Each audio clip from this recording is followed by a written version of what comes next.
Okay, तो चलिए इस एक्सप्लेनर में सीधे चलते हैं रामलीला के इस बेहद विशाल और अद्भुत दुनिया में। ये एक ऐसी प्राचीन भारतीय भक्तिपूर्ण नाट्य परंपरा है जो धार्मिक ग्रंथों, दिव्य मंचन और पूरे समुदाय को एक साथ जोड़ती है। सदियों से इसने लोगों के दिलों पर राज किया है, तो बिना किसी देरी के चलिए इस कड़ी की शुरुआत करते हैं। अब जरा इस नंबर पर गौर कीजिए, 477। ये आंकड़ा सच में हैरान करने वाला है ना। वाराणसी की चित्रकूट रामलीला, जिसे दुनिया की सबसे पुरानी ज्ञात रामलीला माना जाता है, आज से लगभग 477 साल पहले शुरू हुई थी। जरा सोचिए, लगभग 5 सदियों पुरानी एक ऐसी परंपरा जो वक्त के हर एक बदलाव को सहते हुए आज भी पूरी ऊर्जा और श्रद्धा के साथ बिल्कुल वैसे ही जीवित है। और एक और दिलचस्प नंबर है हमारे पास, और वो है 30। देखिए, आमतौर पर अधिकतर रामलीलाएं 10 से 12 दिनों तक चलती हैं, राइट? लेकिन रामनगर की रामलीला इस पूरी परंपरा को एक अलग ही लेवल पर ले जाती है। यहाँ कथा और मंचन लगातार 30 दिनों तक चलता है। मतलब किसी भी कथा को दर्शकों तक पहुंचाने का ये सच में एक बेजोड़ और बेहद विशाल पैमाना है। तो इस विशाल सांस्कृतिक घटना को ठीक से समझने के लिए हम एक छोटा सा रोड मैप तैयार कर लेते हैं। हम इन 5 हिस्सों पर चर्चा करेंगे। पहला, रामलीला की भव्यता। दूसरा, 2 महाकाव्यों का एक कहानी में मिलना। तीसरा, भक्ति की कला। चौथा, दिव्यता का मंचन। और पांचवा, एकजुट करने वाली सांस्कृतिक शक्ति।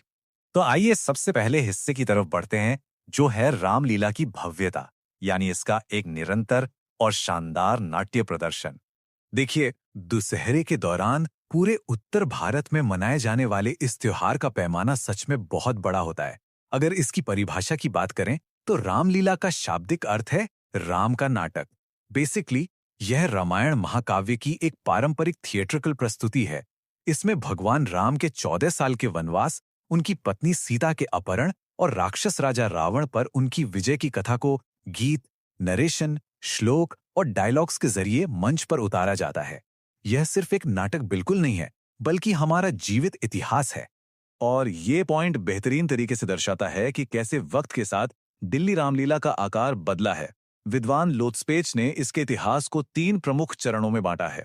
पहला चरण 1820 से 1890 के बीच था, जब ट्रेडिशनल यानी पारंपरिक प्रदर्शन उभर कर सामने आए। दूसरा चरण 1935 से 1970 तक का रहा, जहां खुले मंचों पर बिल्कुल रियलिस्टिक एक्टिंग पर जोर दिया जाने लगा। और फिर आता है तीसरा चरण 1990 और 2000 के दशक का, जहां टेलीविजन शोज और नए डिजिटल मीडियम्स ने इस परंपरा को एक मॉडर्न आधुनिक रूप दे दिया। चलिए अब अपने दूसरे हिस्से पर आते हैं। 2 महाकाव्य, एक कहानी और वो साहित्यिक बदलाव जिसने इसे संभव बनाया। यहाँ पर इन 2 बुनियादी ग्रंथों की तुलना को समझना बहुत ही जरूरी हो जाता है। एक तरफ हमारे पास वाल्मीकि जी द्वारा रचित रामायण है, जो मूल रूप से पढ़े लिखे वर्ग की भाषा यानी संस्कृत में लिखी गई थी। इसमें भगवान राम को एक आदर्श मानव यानी मर्यादा पुरुषोत्तम के रूप में दर्शाया गया है। और दूसरी तरफ है रामचरितमानस, जिसे तुलसीदास जी ने आम बोलचाल की अवधी भाषा में लिखा। यहाँ एक बहुत बड़ा शिफ्ट आया, क्योंकि इसमें भगवान राम को एक मानव नायक की जगह सीधे भगवान विष्णु के दिव्य अवतार के रूप में प्रस्तुत किया गया। अवधी भाषा के इस चुनाव ने सच कहूं तो इस महाकाव्य को आम लोगों, कबीलों और गांव-गांव तक पहुंचाकर एक तरह की क्रांति ही ला दी थी। अब जो बात इस स्लाइड के बारे में सबसे दिलचस्प है, वो ये है कि इन दोनों ग्रंथों में कुछ बहुत ही चौंका देने वाले बदलाव पाए जाते हैं। अगर हम निष्पक्ष रूप से इन दोनों स्रोतों की डिटेल्स पर गौर करें, तो देखेंगे कि वाल्मीकि रामायण के अनुसार राजा दशरथ की 350 पत्नियां थीं, जबकि रामचरितमानस में मूल रूप से सिर्फ 3 का ही जिक्र मिलता है। एक और पॉइंट, वाल्मीकि जी के अनुसार हनुमान जी वानरा नामक जनजाति के एक मानव थे, लेकिन तुलसीदास जी ने उन्हें विशेष रूप से बंदर के अवतार में दर्शाया। और एक सबसे हैरत अंगेज बदलाव जानते हैं क्या है? रामचरितमानस में रावण असली सीता का अपहरण नहीं करता, बल्कि सीता की एक क्लोन यानी उनके एक प्रतिरूप का अपहरण करता है। ये छोटे छोटे बदलाव वाकई में कथा की दिशा को एक अलग रूप दे देते हैं। अब आगे बढ़ते हैं तीसरे भाग की तरफ, भक्ति की कला, जो कि आम मनोरंजन से कहीं आगे की बात है। देखिए, रामलीला महज एक आम मनोरंजन का साधन नहीं है। यह भारत के विशाल भक्तिपूर्ण नाट्य के लैंडस्केप का एक अटूट हिस्सा है। International journal of engineering, science and humanities नामक रिसर्च में रामलीला को डिवोशनल थिएटर यानी भक्तिपूर्ण मंचन का एक प्रमुख रूप माना गया है। कई विद्वान तो इसे रसलीला और कथकली जैसी कलाकारियों के बराबर ही मानते हैं। इन सभी प्रदर्शनों में मंचन सिर्फ एक सेक्युलर मनोरंजन नहीं होता, बल्कि ये पूरे समुदाय द्वारा मिलकर की जाने वाली एक तरह की उपासना या पूजा बन जाती है। यहाँ मंच खुद एक मंदिर का रूप ले लेता है।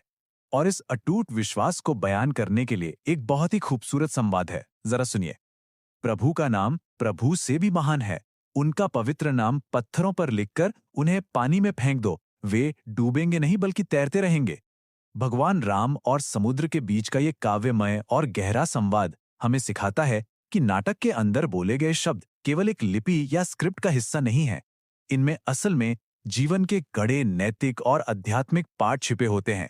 चलिए अब आते हैं हमारे चौथे भाग पर, दिव्यता का मंचन, जिसमें हम विश्व की सबसे पुरानी रामलीला को और करीब से जानेंगे। इस पूरी भव्यता को वाराणसी की ऐतिहासिक चित्रकूट रामलीला के सटीक उदाहरण से बेहद आसानी से समझा जा सकता है। यहाँ एक स्वरूप यानी दिव्य कलाकार की तैयारी के सच में बहुत कड़े और परंपरागत स्टेप्स होते हैं। पहला स्टेप है युवा और कड़े रूप से शाकाहारी ब्राह्मण लड़कों का चुनाव करना। दूसरा स्टेप है श्री मुकुट पूजन रस्म, जिसके बारे में यह माना जाता है कि इसी से उन बच्चों में दिव्यता का वास होता है। और तीसरा स्टेप, मंच पर उन्हें एक व्यास यानी प्रशिक्षक द्वारा लगातार मार्गदर्शन मिलता है। और इसी कड़े नियम के चलते 14 साल के अभिषेक मिश्रा और 11 साल के पवन गिरी जैसे बच्चों को चुना जाता है और उन्हें मंच पर साक्षात भगवान का दर्जा मिलता है। ये वाकई में अद्भुत है। अब उन कलाकारों और सेवादारों का इस कथा के प्रति कितना भारी समर्पण होता है, इसका अंदाजा इस एक कथन से लगाइए। गंगा उफान पर थी और मैदान पानी से भर गया था, लेकिन रामायणी घुटनों तक के कीचड़ में खड़े रहे और अपना पाठ हमेशा की तरह जारी रखा। देखिए, रामायणी वो विशेषज्ञ होते हैं जो बिना रुके रामचरितमानस का पाठ करते हैं, चाहे बाढ़ आ जाए या कोई और बड़ा ऐतिहासिक संकट खड़ा हो जाए। इनकी अटूट निष्ठा इस कथा को कभी रुकने नहीं देती। तो चलिए अब देखते हैं कि कैसे ये एकजुट करने वाली सांस्कृतिक शक्ति के रूप में सामाजिक दायरों को मिटा देती है।